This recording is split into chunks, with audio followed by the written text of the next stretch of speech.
పాత్రికేయ మిత్రులకి అందరికీ నమస్కారాలు. అయితే ఏదైతే ₹1,00,000 సీఎం రిలీఫ్ ఫండ్ తీసుకున్నారనే ఒక నెపంతో ఏదైతే దళిత యువకుడైన షెడ్యూల్ క్యాస్ట్కు చెందిన కర్ల రాజేష్ని మీరు చంపితే లక్షల కోట్లు దోచుకున్నటువంటి ఆధిపత్య కులాలు ఎన్నిసార్లు ఈ దేశంలో చావాలి, ఎంతమంది చావాలి అని ఈ సందర్భంగా బీఎస్ఎఫ్ఐ గుర్తు చేస్తూ ఏదైతే కర్ల రాజేష్ అనే యువకుడిని కస్టోడియల్ డెత్ చేసినటువంటి ఏదైతే ఆధిపత్య కుల పార్టీ రేవంత్ రెడ్డి కాంగ్రెస్ పార్టీ ఏదైతే ఉందో ఆ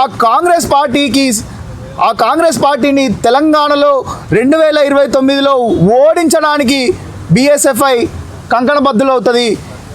ఈ సందర్భంగా ఒక విషయాన్ని గుర్తు చేస్తున్న, రాజేష్ని 8వ తారీఖు కస్టడీలోకి తీసుకొని 9వ తారీఖు, అంతకుముందు 4వ తారీఖు నుంచి 9వ తారీఖు దాకా ఏదైతే లాకప్లో ఇబ్బందులు పెట్టి కస్టోడియల్ డెత్ చేసి 16వ తారీఖు ఉదయాన్న రాజేష్ చనిపోతే 16వ తారీఖు నుంచి మేము న్యాయం కోసం హైకోర్టులో పిటిషన్ వేసి ఏదైతే రాజేష్ని చంపిర్రో రాజేష్కి రీపోస్ట్ మార్టం చేయమని విద్యార్థి సంఘాలు కానీ ఆ రోజు ఉన్నటువంటి సామాజిక సంఘాలు కానీ మాట్లాడినందుకు 15 మంది మీద కేసు పెట్టడమే కాకుండా ప్రేమ్ కుమార్ బీఎస్ఎఫ్ఐ సభ్యుడే కాదు, ఆ కుటుంబానికి సంబంధించిన వాళ్ళ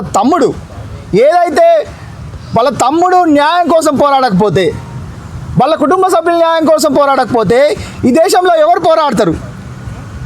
కుటుంబ సభ్యులను మా చెట్టంతా ఎదిగిన మా పిల్లగాన్ని కస్టోడియల్ డెత్ చేసి చంపి మళ్ళీ మా మీద కేసు పెట్టి ఇప్పటి వరకు నోటీసులు ఇవ్వకుండా వెంటనే ఎఫ్ఐఆర్ అయిన వెంటనే నోటీసులు ఇచ్చుంటే ఇది ప్రజా ఉద్యమంగా మారుతుందని కథలు పడి దుర్మార్గంగా ఇంతవరకు కూడా ఆ కేసుని బయటకు తీసుకురాకుండా సైదాబాబు అనే ఒక సామాజిక ఉద్యమకారుడు నిన్న పోలీస్ స్టేషన్కి పోతే, అరే వీడిని 301 పెట్టి లోపల నూకండి రాబాయ్ అని ఫోన్ గుంజుకొని పరుష భాష వాడిన అక్కడ సిఐ కానీ ఎంత దారుణమండి ఈ విషయం. అసలు వాస్తవానికి మీరు ఒక షెడ్యూల్ క్యాస్ట్ అబ్బాయిని కస్టోడియల్ డెత్ చేసినప్పుడు అక్కడ దానికి కారణమైనటువంటి సిఐని ఎస్ఐని సస్పెండ్ చేయాల్సింది పోయి సురేష్ రెడ్డి అనే ఎస్ఐని ఇంతవరకు సస్పెండ్ చేయకుండా 6 నెలల నుంచి సమయాన్ని వేస్ట్ చేస్తూ, కానీ అదే సిఐ ఒక ఎస్సీసీఐని ఎస్ఐని సస్పెండ్ చేసి సురేష్ రెడ్డిని ఇంతవరకు సస్పెండ్ చేయలేరు. కానీ అక్కడ ఏదైతే కస్టోడియల్ డెత్ జరిగి న్యాయం కోసం పోరాడినటువంటి విశారదన్ మహారాజ్ మీద, వట్టజానయ్య మీద, కుటుంబ సభ్యుడైనటువంటి విద్యార్థి నాయకుడైనటువంటి ప్రేమ్ మీద అక్రమ కేసులు పెట్టడం తీవ్రంగా బీఎస్ఎఫ్ఐ ఖండిస్తుంది. మిత్రులారా, మీరు చూసుకుంటే హత్య జరిగిన వెంటనే ఏదైతే ప్రభుత్వం చేయాల్సిన పని ఏదైతుందో ఆ బిడ్డ ఎస్సీ బిడ్డ కాబట్టి ₹1 కోటి ఎక్స్గ్రేషియా ఇచ్చి తర్వాత దాన్ని ఆయన శవాన్ని రిపోస్ట్ మార్టం చేసి దీనికి సంబంధించి న్యాయమైనటువంటి ప్రజాపాలన చేయాల్సిన అవసరం ఉంది. అది ప్రజాపాలన అంటే. దాదాపు 6 నెలలు కృష్ణమాదిగా 6 నెలలు ప్రజా ఉద్యమంలో ఉన్నాడు. విశారదన్ 4-5 రోజులు అక్కడే ఉన్నాడు. విద్యార్థులుగా మేము నెలల పాటు ఆ తల్లితో మేమందరం ఉన్నాం. కానీ ఇక్కడ ప్రభుత్వం న్యాయం చేయలేదు, అన్యాయమే ఆ కుటుంబానికి చేసింది. మిత్రులారా, ఇప్పుడు ఎఫ్ఐఆర్ కాపీలో ఈయన ఏమంటున్నాడంటే, ఇక్కడ పులి వెంకటేశ్వర్లు అనే ఒక ఎస్ఐ ఉంటాడు, ఆయన వీళ్ళందరి మీద కేసు పెట్టి ఏం చేసిండంటే వాలంటరీ రిటైర్మెంట్ తీసుకున్నాడు. వాలంటరీ రిటైర్మెంట్ తీసుకొని కాంగ్రెస్ పార్టీ సర్పంచ్ అభ్యర్థిగా పోటీ చేసిండు. ఇది రాష్ట్రంలో సంచలనమైన విషయం. ఎందుకు కాంగ్రెస్ పార్టీ ఆయనకు మద్దతు తెలిపిందంటే మిత్రులారా, ఆయన కాంగ్రెస్ పార్టీకి ఊడిగం చేసిండు కాబట్టి. కస్టోడియల్ డెత్ జరిగినప్పుడు ఉద్యోగం చేసిన ఉద్యోగకారుల మీద 15 మంది మీద కేసు పెట్టిండు కాబట్టి ఆయన కాంగ్రెస్ పార్టీ సపోర్ట్ చేసింది. కాంగ్రెస్ పార్టీ సపోర్ట్ చేసిందంటేనే ఇది ప్రజాపాలన కాదు, ఇది ప్రజా వ్యతిరేక పాలన. అక్కడ కాంగ్రెస్ పార్టీకి ఊడిగం చేసిన ఎస్ఐ కూడా, పులి వెంకటేశ్వర్లు కూడా జీతం కాంగ్రెస్ పార్టీ ఇస్తలేదు. ఎస్ఐ గారు జీతం మా ప్రజల డబ్బులతోని, తెలంగాణ ప్రజల కష్టంతో, ట్యాక్సీలతో మీకు జీతాలు ఇస్తున్నాయి. మీరు రెడ్లకో ఆధిపత్య కులాలకో కాదు పనిచేయాల్సింది, కాంగ్రెస్ పార్టీకి కాదు పనిచేయాల్సింది, ప్రజలకు మీకు జీతం ఇచ్చినందుకు ప్రజల కోసం పనిచేయాలి మిత్రులారా. ఇప్పుడు మా మీద కేసులు పెట్టినందుకు మేమేం బాధపడట్లేదు. మేము ప్రజా కోర్టులో లేకపోతే హైకోర్టులో మేము తేల్చుకుంటాం. కానీ మేము ఇక్కడ ప్రెస్ మీట్ పెట్టడానికి కారణం ఒకటే, మీరు బీఆర్ఎస్ చేసినట్టు వెలుమల రాజ్యంలో ప్రశ్నించే గొంతుల మీద మీరు అప్పుడు వాళ్ళు కేసులు పెట్టిర్రు.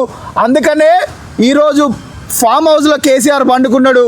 మళ్ళీ మీరు ప్రశ్నించే గొంతుల మీద, విద్యార్థుల మీద, కుటుంబ సభ్యుల మీద, న్యాయం కోసం పోయిన కుటుంబ సభ్యుల మీద, పోరాటం చేసిన వాళ్ళ మీద మీరు కేసులు పెట్టిరు. కాబట్టి మీరు కూడా రేవంత్ రెడ్డి ప్రభుత్వం, మీరు కూడా ఏదో ఒక రోజు ఫామ్ హౌస్లో పండుకునే రోజుని బీఎస్ఎఫ్ఐ తీసుకొస్తుందని ఈ సందర్భంగా గుర్తు చేస్తూ మేము ఈ ఎఫ్ఐఆర్ మీద హైకోర్టులో క్యాష్ పిటిషన్ వేస్తాం. కానీ ప్రజా ఉద్యమానికి ఇక్కడి నుంచే మేము తీసుకొస్తున్నాం. మేము ఉస్మానియా వేదిక చాలాసార్లు చెప్పినాం, వేలాది మందిలో కూడా విద్యార్థుల మీటింగ్లో కూడా చెప్తున్నాం, రేవంత్ రెడ్డి ప్రభుత్వాన్ని కూల్చడానికి బీఎస్ఎఫ్ఐ కంకణబద్ధులైంది. బహుజన్ సమాజ్ పార్టీతో కలిసి నడిసి విద్యార్థులుగా తెలంగాణలో రేవంత్ రెడ్డి ప్రభుత్వాన్ని కూలుస్తాం. విద్యార్థి నాయకుడైన ఆ కుటుంబ సభ్యుడైన కర్ల రాజేష్ కుటుంబానికి చెందినటువంటి ప్రేమ్ కుమార్కు బీఎస్ఎఫ్ఐ కానీ మిగతా సంఘాలు కానీ ఉస్మానియా వేదిక సపోర్ట్ చేస్తాయి. మీరు ఇక్కడ అన్ని విషయాలను అబ్జర్వ్ చేయండి.